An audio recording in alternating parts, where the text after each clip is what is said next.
Hi everyone. Recently BPSC ने DSO mains का paper conduct किया है, जिसका पैटर्न और सिलेबस बिल्कुल सेम है आपका जो सीसीई का एग्जाम होता है, जो सिविल सर्विसेज का एग्जाम आप देने वाले हो, 71st हो 72nd वाले हो। इस पेपर को एनालाइज करने के बाद जो दोनों जीएस 1 और जीएस 2 का पेपर है, I have analysed both the papers और उससे कुछ इमर्जिंग ट्रेंड्स हमको समझ में आ रहे हैं। इनफैक्ट जो पेपर सेटर का माइंडसेट है, जो बीपीएससी में क्वेश्चन सेट करते हैं या जो बीपीएससी का माइंडसेट है with respect to the questions, वो हमें यहाँ से कुछ समझ में आ रहा है। सो इस वीडियो में I will give you a quick analysis and the approach learning, जो भी आप समझ सकते हैं कि 71st मेंस आपका होने वाला है अप्रैल में।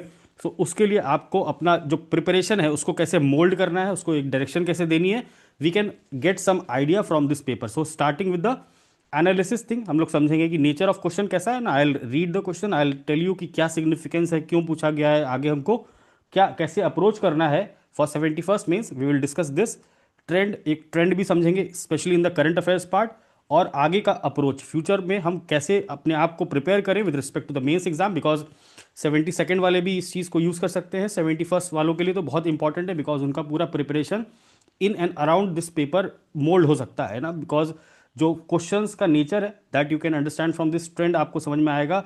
तो आपका करंट अफेयर्स का प्रिपरेशन, आपका हिस्ट्री का प्रिपरेशन, साइंस एंड टेक का preparation, everything can be moulded according to this in the upcoming 2.5 months जो आपके पास बचे हैं। सो स्टार्ट करते हैं और ओवरऑल हमको एक आइडिया समझ में आएगा कि जो माइंडसेट है एग्जामिनर का, जो क्वेश्चन पेपर सेट कर रहा है, उसका क्या माइंडसेट है in the BPSC right now.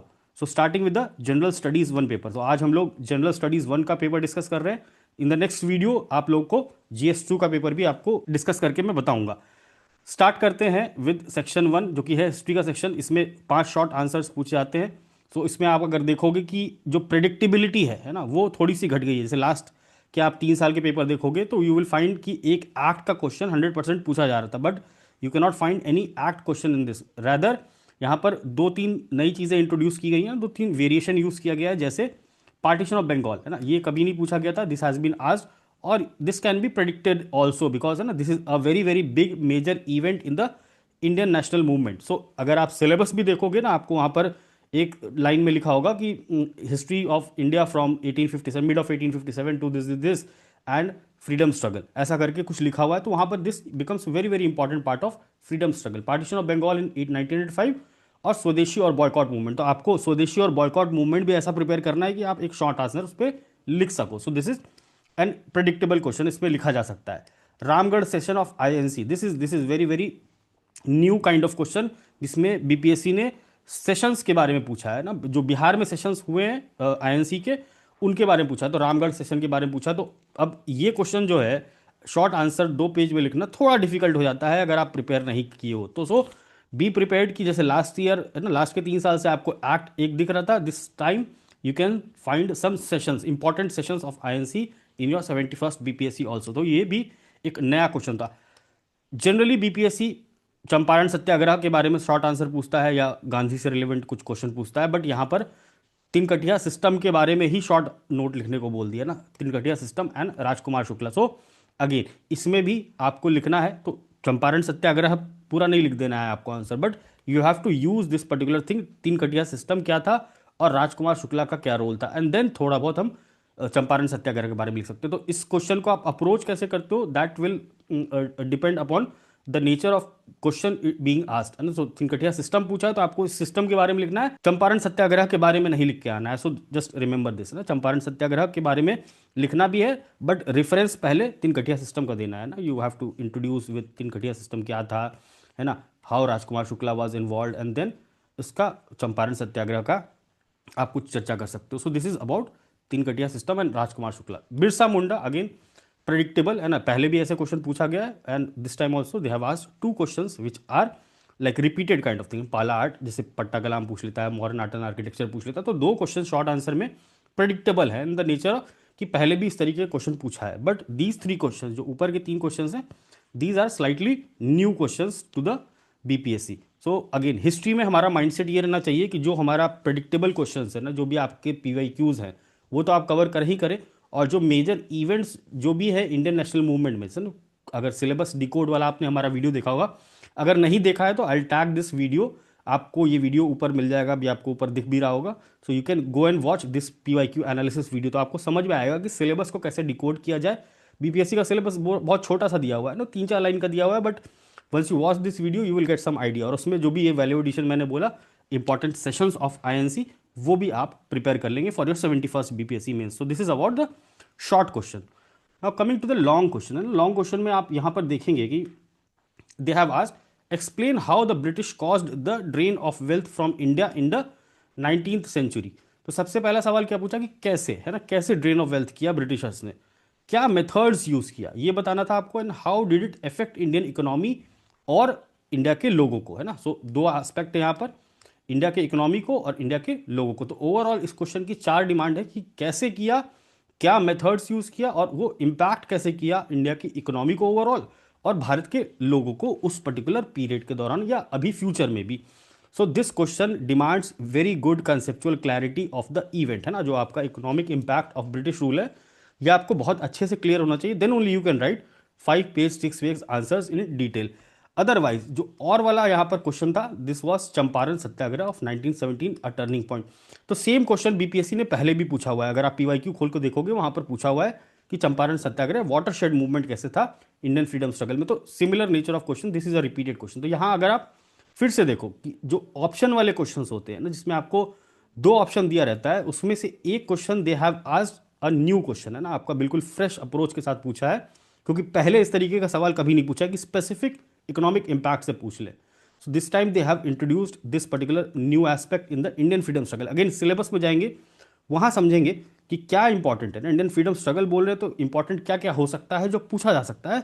You can frame such kind of topics and then prepare that accordingly. तो यहाँ पर अगर आपने पीवाईक्यू अच्छे से किया है, अच्छे से समझ के किया है, अच्छे से प्रैक्टिस किया हुआ है, तो you could have performed very good, है ना। आपको एक ही ऑप्शन यहाँ पर मिलता, if you have prepared at least previous year question very nicely, ना, उसके जो भी टॉपिक्स हैं। तो control the controllable strategy, again जो मैं बोलता हूँ कि आपके जो भी पीवाईक्यूज हैं, है ना, जो भी थीम्स हैं उसमें से एटलीस्ट अगर आप वो प्रिपेयर करके रखोगे तो आप लॉन्ग आंसर भी लिख पाओगे, है ना। अदरवाइज अगर ये आपको नहीं आता होता और यहाँ पर भी कोई नया क्वेश्चन होता तो अगेन आपका 38 मार्कर्स क्वेश्चन में कुछ ना कुछ आप गड़बड़ करके आते। सो अगेन पीवाईक्यू अगर अच्छे से किया है तो you could have written this very nicely. Third question देखते हैं, discuss the contribution of doctor Rajendra Prasad JP during Quit India Movement 1942। Again this is a repeated question, Rajendra Prasad के बारे में भी एक बार पूछा गया है, contribution in Indian national movement. तो when you prepare Rajendra Prasad, तो उनके जितने भी कॉन्ट्रीब्यूशन है even in the Quit India Movement, वो भी आप प्रिपेयर करते हो। सो यहाँ पर आप वो चीज़ भी लिख सकते थे, because it is a previous year question, कई बार पूछा गया है ना। जेपी तो कई बार पूछे गए हैं और राजेंद्र प्रसाद भी एक बार पूछा गया है in the previous year question. अगर आप देखो तो this is previous year question. Again control the controllable strategy in history, जो पीवाईक्यू के थीम्स हैं, जो भी इंपॉर्टेंट बातें हैं, वो आप प्रिपेयर पहले से करके रखेंगे ताकि आपको कोई रिस्क ना हो, है ना, even if they are asked. तो पेपर ऐसे ही सेट होता है ना, इफ यू अंडरस्टैंड कि पेपर कैसे सेट होता है, थोड़ा सा नयापन भी लाएंगे, है ना। BPSC tries to brings few new questions, new themes every year. और जो पुराने थीम्स हैं अगर आप वो प्रिपेयर करके जाओगे तो आप फेल सेफ स्ट्रैटेजी में रहोगे कि आपका एक क्वेश्चन इधर उधर होगा, थोड़ा, है ना, कम अच्छा लिख पाओगे, बट और सारे क्वेश्चंस आप बहुत अच्छा लिख के आओगे। So if you are prepared nicely with the PYQ theme, और अगर आपने सिलेबस को अच्छे समझा, अगेन जो मैंने डिकोड वीडियो बोला है हिस्ट्री का, वी विल अटैच दैट, आप उसको फिर से देख लें अगर आपने अभी तक नहीं देखा है तो। सेकंड यहाँ पर, और इसमें क्या था, describe civil disobedience movement with special emphasis on salt march and its impact on the national struggle. अब आप अगर पीवाईक्यू एनालिसिस अगर ढंग से किए हो गए ना हिस्ट्री वाले सेक्शन का, तो यू विल फाइंड दैट कि सीडीएम कभी नहीं पूछा गया है। नो, ये नॉन कॉपरेशन मूवमेंट बीपीएससी ने पूछा है, सीडीएम नहीं पूछा है। We have predicted this topic in the discussion video also, ना, जो हमने पीवाईक्यू एनालिसिस सिलेबस डिकोड वाला वीडियो लिया है, जो आपको बता रहा हूँ, you can go and watch, वहाँ पर ये टॉपिक भी दिया गया है। And in the mentorship programme we have given this notes also in detail, even जो ये अपना स्वदेशी मूवमेंट है, पार्टीशन मूवमेंट है, उसके भी हमने डिटेल में नोट्स दे रखे हैं अपने 71st मेंस के मेंटरशिप प्रोग्राम में। So we have predicted the topics and we have given you all the notes also. So this was history. Again यहाँ पर देखें, ये रिपीटेड है और ये रिपीटेड नहीं है, तो अगर आपने रिपीटेड प्रिपेयर किया है तो you could have written this answer very well. CDM भी अगर आपने प्रिपेयर किया है ना, ऑफ कोर्स सीडीएम तो सबको पता ही होता है एक डिसेंट लेवल पे, तो you can right this answer also. But अगर ये प्रिपेयर किया हुआ है पहले से तो आपका आंसर बहुत अच्छा होगा, आप 6 पेज भी लिख सकते हो, पेज भरने वाला काम भी आप बहुत अच्छे से कर सकते हो। तो हिस्ट्री में वी हैव अंडरस्टूड, हमारा टेक अवे क्या है कि जो टॉपिक्स ऐसे हैं जिनको हमको पहले से प्रिपेयर करना है बेस्ड ऑन पीवाईक्यू एनालिसिस, उस पर हम बहुत अच्छी पकड़ बना के रखेंगे।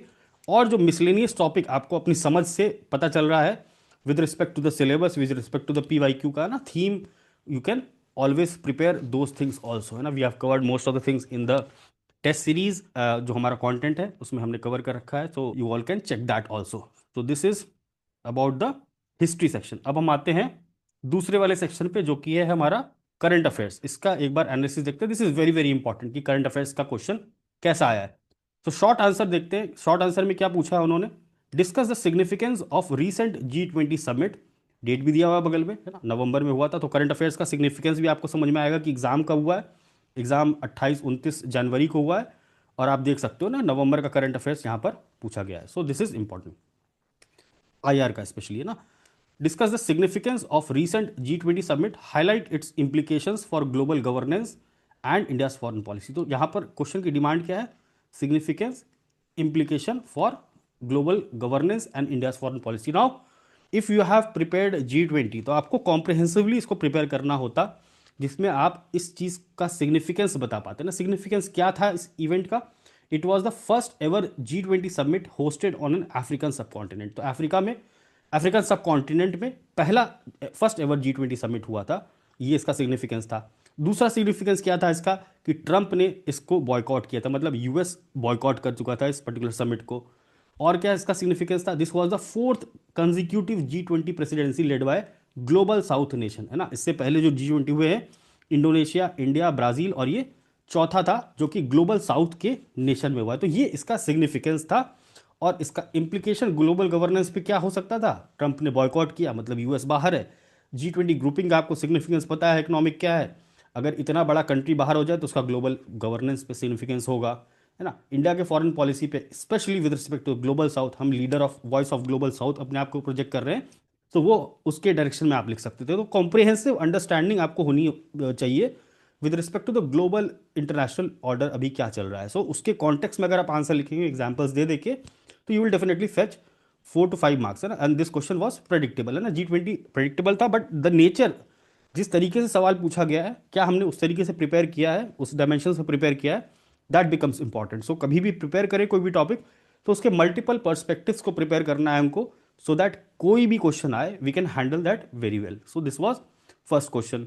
Second is examine the role of Election commission of India in recent 2025, है ना, हेल्ड वेरियस इलेक्शंस। तो Election Commission again very very important topic है ना, GS2 में भी आप पढ़ते ही हो, तो मस्ट डू टॉपिक है ही है। बट इससे रिलेटेड 2025 से बहुत सारे इलेक्शंस हुए, बहुत सारे इलेक्टोरल रिफॉर्म्स की बात की गई है ना इलेक्शन कमीशन के द्वारा, कंट्रोवर्सी भी रही। So election commission of India again a predictable topic, but role और उसके क्या क्या चीज़ लॉन्च की गई थी या क्या क्या चीज़ चेंज किए गए थे उसके द्वारा ना, इलेक्शन कमीशन के द्वारा। तो SIR की बात कर सकते थे, बिहार इलेक्शंस में क्या किया इलेक्शन कमीशन ऑफ इंडिया ने, इलेक्टोरल रिफॉर्म्स क्या क्या लेके आए थे, टेक्नोलॉजी ड्रिवन बहुत सारे रिफॉर्म्स थे, जैसे first time mobile deposit facility promote की थी उन्होंने ना वोटर्स के लिए, 100% वेबकास्टिंग की बात की थी, अपग्रेडेड वोटर टर्नआउट रिपोर्टिंग की बात की थी, जिसमें रिपोर्टिंग और अच्छी की जा सके अबाउट द वोटर टर्नआउट, है ना। ये बिहार इलेक्शंस में हमने देखा भी महिलाओं का पार्टिसिपेशन। इवन जो इलेक्टोरल रिफॉर्म्स से रिलेटेड डिस्कशन हुआ था रिसेंट, अभी जो आपका विंटर सेशन हुआ है पार्लियामेंट में, उसमें इलेक्टोरल रिफॉर्म से रिलेटेड डिबेट डिस्कशन भी हुआ था अलग से। तो electoral reform becomes very important for your 71st BPSC mains, तो उसको भी प्रिपेयर करेंगे। So again this question can be handled if you have prepared well, है ना। अगर आपके पास कंटेंट कंसोलिडेटेड है कि इलेक्शन कमीशन के क्या क्या स्टेप्स हुए थे रिसेंटली, तो आप इसको एक अच्छे आंसर की तरह लिख सकते हो ना। Even election commission of India ने अगस्त के महीने में 28 इनिशिएटिव्स लॉन्च किए थे इलेक्टोरल रिफॉर्म्स के लिए। तो electoral reforms again becomes very very important for 71st BPSC mains. यहाँ तो रोल पूछा है, बट 71st में रिफॉर्म्स भी पूछ सकता है कि रिसेंट के इलेक्शंस में या ना recently what reforms has been done, because में SIR भी हम देख सकते हैं एक रिफॉर्म की तरह, SIR एक कंट्रोवर्सी की तरह भी देख सकते हैं ना। जब हम फेडरलिज्म का आंसर लिखेंगे तो वहाँ हम SIR को एग्जाम्पल पुट करेंगे with respect to the controversy part, but जो रिफॉर्म पार्ट है वो यहाँ पर बिल्कुल पूछा जा सकता है आपके GS2 के पेपर में भी और GS1 में भी in the form of current affairs 71st में। तो be prepared for that. Evaluate the effectiveness of Bihar मुख्यमंत्री कन्या उत्थान योजना। अगेन ये स्कीम एक स्कॉलरशिप स्कीम है बिहार गवर्नमेंट की, और बहुत ही फेमस स्कीम है। फेमस इन द सेंस कि ये आपके बर्थ से लेकर आपके ग्रेजुएशन तक का जिम्मेदारी उठाता है ना, आपकी पढ़ाई का। अल्टीमेटली एम क्या है, जो शिक्षित बेटी सशक्त समाज है ना, तो ये थीम के साथ ये स्कीम लॉन्च की गई है। तो या इसका इफेक्टिवनेस, इसका इम्पैक्ट आपको बताना था। तो जो भी फ्लैगशिप स्कीम्स है गवर्नमेंट ऑफ बिहार की, एटलीस्ट उसके बारे में आपको अच्छी अंडरस्टैंडिंग होनी चाहिए, बिकॉज आप बिहार का एग्जाम देने आ रहे हैं। तो ये भी एक नया फीचर है कि बिहार स्पेसिफिक चीज़ें यहाँ पर पूछी गई है। तो अभी हमारा 7 निश्चय 3 लॉन्च हुआ है, तो उसके बारे में भी आप एक अच्छी अंडरस्टैंडिंग रखेंगे। 7 निश्चय 1 और 2 के अचीवमेंट्स क्या हुए हैं ना, इसके बारे में भी थोड़ा सा कंटेंट प्रिपेयर करके रखेंगे, क्योंकि ये भी पूछा जा सकता है और पहले बीपीएससी के मेंस के पेपर में पूछा भी गया है ना। So be prepared with these things also, है ना। जो अभी रिसेंट की गवर्नमेंट स्कीम्स लॉन्च हुई हैं और जो अभी नई गवर्नमेंट बनने के बाद बहुत सारी पॉलिसीज आई हैं, उन सब के बारे में हमको अच्छे से पता होना चाहिए। वो डेफिनेटली क्वेश्चन पूछा जा सकता है, even in the science and tech ना। गवर्नमेंट की एआई पे पॉलिसी आई है, तो वो उसको साइंस एंड टेक में पूछा जा सकता है। So be very aware with Bihar current affairs also. Examine the impact of China factor on India's relationship with its neighbouring countries. Again IR का क्वेश्चन, बट बहुत स्पेसिफिक नहीं है कि आप है ना इस चीज़ के बारे में बता दीजिए, इस चीज़ के बारे में, इस इवेंट के बारे में बता दीजिए। रैदर ये आपका कॉम्प्रिहेंसिव अंडरस्टैंडिंग ट्राई कर रहा है टेस्ट करने की। चाइना फैक्टर क्या होता है यहाँ पर आप समझिए, expanding the strategic economic and political influence of China, है ना। तो चाइना फैक्टर का मतलब क्या है कि इन तीनों डोमेन में, इकोनॉमिक, स्ट्रैटेजिक, इकोनॉमिक, है ना, इसका इन्फ्लुएंस जो आपके साउथ एशिया में हो रहा है, ये हो गया China factor on India's relationship with neighbour. और इसके कारण इम्पैक्ट भी हो रहा है। आप देख रहे हैं बांग्लादेश में हमारे रिलेशंस खराब हो रहे हैं, नेपाल में ऑलरेडी हमारे रिलेशंस खराब है, म्यांमार से रिलेटेड भी आप पढ़ते ही होंगे ना कि how China is influencing there. Pakistan again CPC की बात आप पढ़ते हैं, चाइना, श्रीलंका में आप चेकबुक डिप्लोमेसी के बारे में पढ़ा होगा, मालदीव्स के बारे में आप ऑलरेडी जानते हैं वहाँ पर कैसे चाइना इन्वेस्टमेंट कर रहा है। सो ओवरऑल हमारे जो साउथ एशियन नेबर्स है, उनमें चाइना का क्या इन्फ्लुएंस है, चाइना का क्या फैक्टर है, you have to deal with that, है ना। तो यहाँ पर आप मैप बना के और मे बी आप, है ना, एक एक पॉइंट करके कि ना बांग्लादेश विद दिस, है ना, इस तरीके से आप अप्रोच कर सकते थे। बट यहाँ पर आपको फैक्चुअल बातें भी करनी है, कुछ इंपॉर्टेंट कीवर्ड्स जैसे चाइना, है ना, सीपीईसी के बारे में बात कर सकते थे, बीआरआई के बारे में आप बात करोगे, सलामी स्लाइसिंग स्ट्रैटेजी जो है चाइना की, उसके बारे में बात करते हैं। चेक बुक डिप्लोमेसी नाम का एक टर्म है which China is using in Sri Lanka, Maldives, है ना, उसके बारे में भी आप लिख सकते थे। तो कीवर्ड्स का जो कलेक्शन होना चाहिए, वो भी आपका इसमें वैल्यू ऐड करेगा इस आंसर्स में ना। और गवर्नमेंट की पॉलिसी अगर आपको बतानी है इंडिया गवर्नमेंट की, तो उसमें आप neighbourhood first policy, look east policy, saga doctrine, है ना, ग्लोबल साउथ की बात कर सकते थे। तो ये सब पॉलिसीज का नाम आप वहाँ पर कंक्लूजन में, या है ना गवर्नमेंट एफर्ट्स या गवर्नमेंट का रोल, ये आप मेंशन कर सकते थे। तो again this is a comprehensive question. तो demands understanding of the events, है ना, कि कैसे अनफोल्ड हो रहा है आईआर में ब्रॉडर पर्सपेक्टिव में, ये आपका अंडरस्टैंडिंग यहाँ पर टेस्ट किया जा रहा था। तो यहाँ पर बहुत फैक्चुअल चीज़ नहीं पूछी जा रही है इंटरनेशनल रिलेशंस में कि आप आइए मुझे ये XYZ बता दीजिए, इसका आउटकम बता दीजिए, समिट हुआ है इसका आउटकम बता दीजिए। No, they are asking a comprehensive understanding. यहाँ पर सिमिलरली, है ना, यहाँ पर एक और क्वेश्चन देखेंगे, इसमें भी आपको सेम बात नजर आएगी। Discuss the importance of climate change negotiations and international cooperation in achieving sustainable development goals, है ना।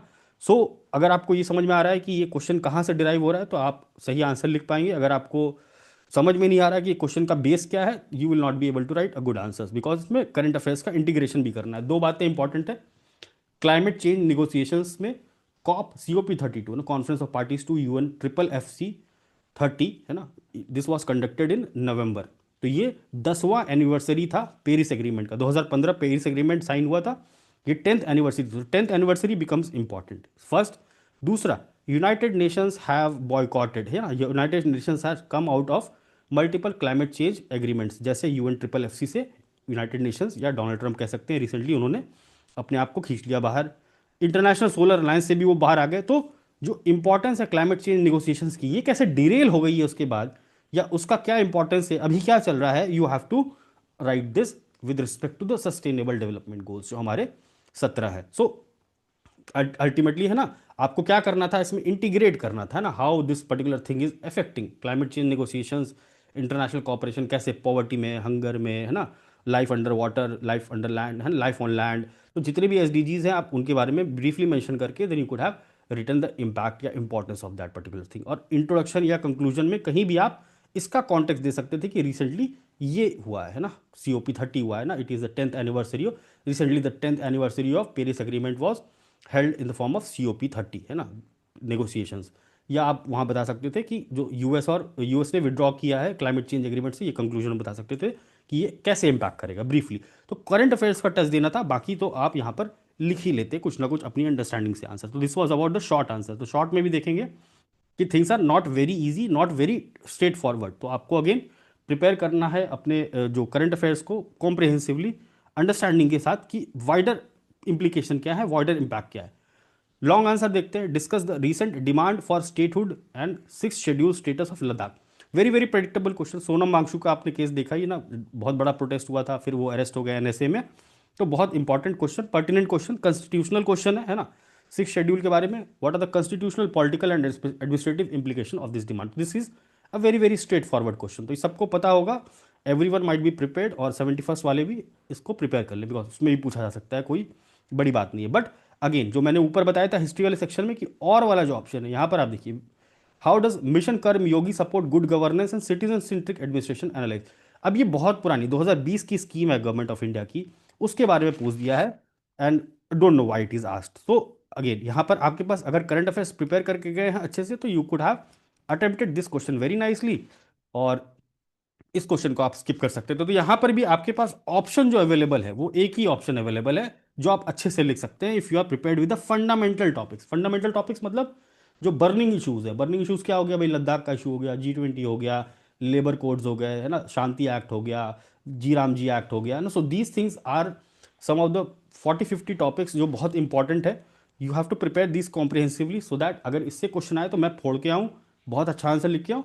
और जो और वाला ऑप्शन है ना, if you know well and good, अगर आपको लगता है कि आप बहुत अच्छा लिख पाओगे वहाँ पर आप जा सकते हो। लेकिन ऐसे रैंडम क्वेश्चन 2025 की स्कीम है, किसी को नहीं पता ना, ऐसे तो पचासों स्कीम है भारत सरकार की और बिहार सरकार की पुरानी, जो आप कैसे प्रिपेयर करोगे बताओ, है ना, for in the short period of time. सो ऐसे सवाल को देख के परेशान नहीं होना है, बट ये देखना है कि मैं जो बर्निंग इशूज़ है, जो इंपॉर्टेंट टॉपिक्स है करंट अफेयर्स के मेंस परस्पेक्टिव से, whether I am prepared for that और नॉट, है ना, कॉम्प्रिहेंसिवली। तो आपको उतनी टेंशन लेनी है, control the controllable and leave the rest, है ना। If you are not very prepared with these kind of bouncers, you can leave. Similarly six वाला देखते हैं। अगेन ट्रंप का tariff war, very very important, पूरे साल भर चला है ना, उसके उसकी वजह से कितनी सारी दिक्कतें होंगी ग्लोबल ऑर्डर में। You could have seen this in the news. Analyze the tariff imposed by Donald Trump in the context of global trading system and WTO principles. तो दे आर आस्किंग कि ये जो डोनाल्ड ट्रंप का tariff war है, या जो tariff trade war है, जो भी आप कह लो इस चीज़ को, उसका ग्लोबल सिस्टम पे, है ना, या ग्लोबल ट्रेडिंग सिस्टम पे और WTO प्रिंसिपल्स पे क्या इम्पैक्ट है। तो इसके लिए आपको बेसिक पता होना चाहिए ना। ऑफ कोर्स जब भी आप टैरिफ का सिस्टम पढ़ रहे हो, है ना, लेट्स से कि अभी यूनाइटेड नेशन से रिलेटेड डिबेट चल रहा है कि उसका रिलेवेंस क्या है, वेनेजुएला में अटैक हुआ है, ईरान में, है ना, यूएस का एक्शन हो रहा है, अब्राहम लिंकन वहाँ पर जो वॉरशिप है वो भेज दिया गया है, यूक्रेन में पीस डील चल रहा है, इधर गाजा में पीस डील चल रहा है। तो यूनाइटेड नेशंस तो आपको कहीं नज़र आ नहीं रहा है, यहाँ तो नज़र आ रहा है यूएस, इसराइल, जो भी ग्लोबल पावर्स है। यूनाइटेड नेशंस का आप कहीं चर्चा सुन रहे हो क्या पेपर में कि यूनाइटेड नेशंस की वजह से ये हो गया, वो हो गया, ये रोक दिया, वो रोक दिया। तो ओवरऑल ग्लोबल लेवल पे यूनाइटेड नेशंस का जो सिग्निफिकेंस है वो घटता जा रहा है, seeing the current happenings in international relation. तो कभी भी ये सवाल पूछा जा सकता है। अब यहाँ पूछा कि global trading system, WTO principles, क्योंकि ट्रेड को कंट्रोल कौन करता है, WTO करता है।